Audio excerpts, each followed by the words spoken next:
Hi friends, welcome to Rice and Spices channel. இந்த வீடியோவில் ரொம்ப ஈஸியாக 15 மினிட்ஸில் மீன் குழம்பு எப்படி வைக்கிறதுன்னு பார்க்க போகிறோம். அதுக்கு முன்னாடி நம்ம சேனல் நீங்கள் சப்ஸ்கிரைப் பண்ணலன்னா சப்ஸ்கிரைப் பண்ணுங்கள். கூடவே அந்த பெல் பட்டனையும் ப்ரெஸ் பண்ணுங்கள். அப்போ தான் நாங்கள் போடுற வீடியோஸ் உங்களுக்கு உடனுக்குடன் நோட்டிஃபிகேஷன் வரும். வாங்க இப்போ நம்ம வீடியோக்குள்ளே போகலாம். அதுக்கு ஒரு மிக்ஸி ஜாரில் நான் 1 ஸ்பூன் சீரகம் சேர்த்துருக்கேன்.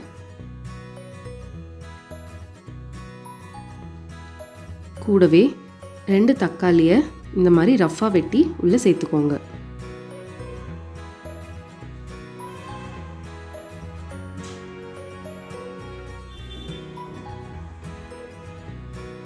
அது கூட 2 மீடியம் சைஸ் வெங்காயத்தை ரஃப்பாக வெட்டி சேர்த்துக்கோங்க. கூட ஒரு 4 கருவேப்பிலையை சேர்த்துக்கோங்க. இதெல்லாம் சேர்த்துட்டு இந்த மாதிரி நல்லா பேஸ்ட்டாக அரைச்சிக்கோங்க. அடுத்து ஒரு சட்டியில் தேவையான அளவுக்கு எண்ணெய் சேர்த்துக்கோங்க. மீன் குழம்புக்கு நீங்கள் நல்லெண்ணெய் சேர்த்துக்கிட்டிங்கன்னா ரொம்பவே டேஸ்ட்டாக இருக்கும். நீங்கள் எந்த எண்ணெய் வேணாலும் சேர்த்துக்கலாம்.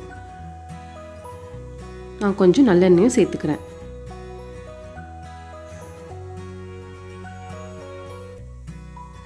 கூட ஒரு 1/2 ஸ்பூன் கடுகு சேர்த்துக்கோங்க.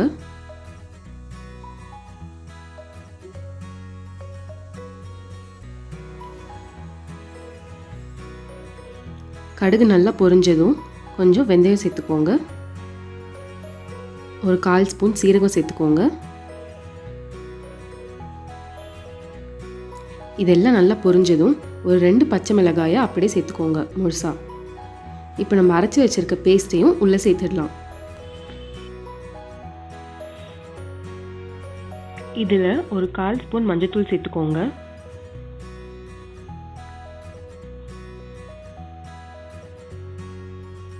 ஒரு கொத்து கருவேப்பிலை சேர்த்துக்கோங்க. சேர்த்துட்டு இது எல்லாத்தையும் நல்லா கலந்து விடுங்க.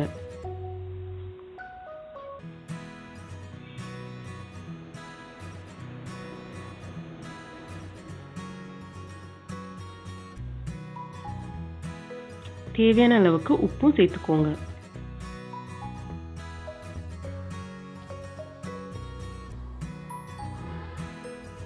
இப்போ இது எண்ணெய் நல்லா மேலே திரிஞ்சு வர வரைக்கும் இதை நல்லா கொதிக்க விடுங்க.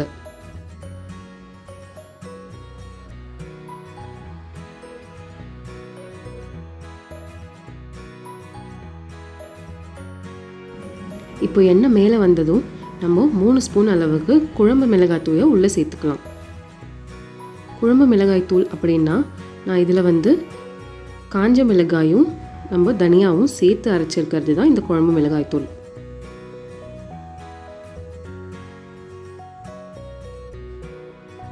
இப்போ இது எல்லாத்தையும் சேர்த்துட்டு இதில் ஒரு லெமன் சைஸ் அளவுக்கு புளி தண்ணியை நல்லா கரைச்சி வச்சுக்கோங்க. அந்த தண்ணியை இப்போ நம்ம உள்ளே சேர்த்துடலாம்.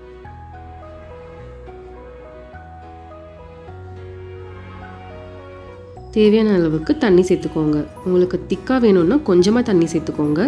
தண்ணியாக வேணும்னா இன்னும் கூடவே தண்ணி சேர்த்துக்கோங்க.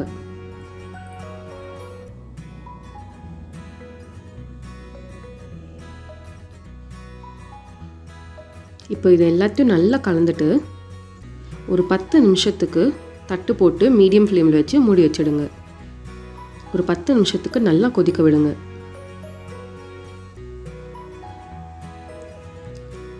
இப்போது நம்ம இன்றைக்கி சங்கரா மீனை வாங்கி நல்லா கழுவி கட் பண்ணி வச்சுருக்கோம். இந்த மீனை தான் நம்ம குழம்புல சேர்க்க போகிறோம். இதில் ஒரு 10 மீன் இருக்கும். இப்போ குழம்பு நல்லா கொதிக்க ஆரம்பிச்சிடுச்சு.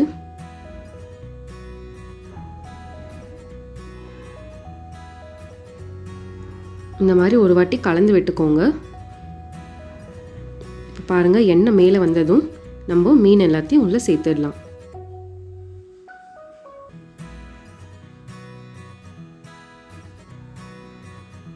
இப்போ மீன் சேர்த்துட்டு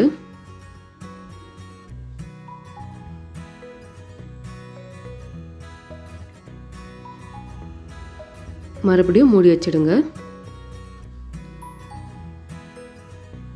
இப்போ இப்போ ஒரு கொதி வந்ததும் நீங்கள் அடுப்பை வந்து ஆஃப் பண்ணிவிடுங்க. ரொம்ப நேரம் கொதிக்க விட்டிங்கன்னா மீனெல்லாம் வந்து உடஞ்சி போயிடும். அதனால் ஒரே கொதியில் ஆஃப் பண்ணிவிடுங்க. பாருங்கள் நம்மளோட மீன் குழம்பு எவ்வளோ சூப்பராக ரெடி ஆகிடுச்சு. எவ்வளோ ஈஸியாக 15 மினிட்ஸ்லேயே நம்ம இந்த மீன் குழம்பு செஞ்சு முடிச்சிட்டோம். பார்த்தீங்களா? இந்த ரெசிபியை நீங்களும் வீட்டில் ட்ரை பண்ணுங்கள். ட்ரை பண்ணிவிட்டு எப்படி வந்துச்சுன்னு எனக்கு கமெண்ட் செக்ஷனில் கண்டிப்பாக சொல்லுங்கள். இந்த வீடியோ பிடிச்சிருந்ததுன்னா லைக் பண்ணுங்கள், ஷேர் பண்ணுங்கள், சப்ஸ்கிரைப் பண்ணுங்கள். தேங்க்ஸ் ஃபார் வாட்சிங்.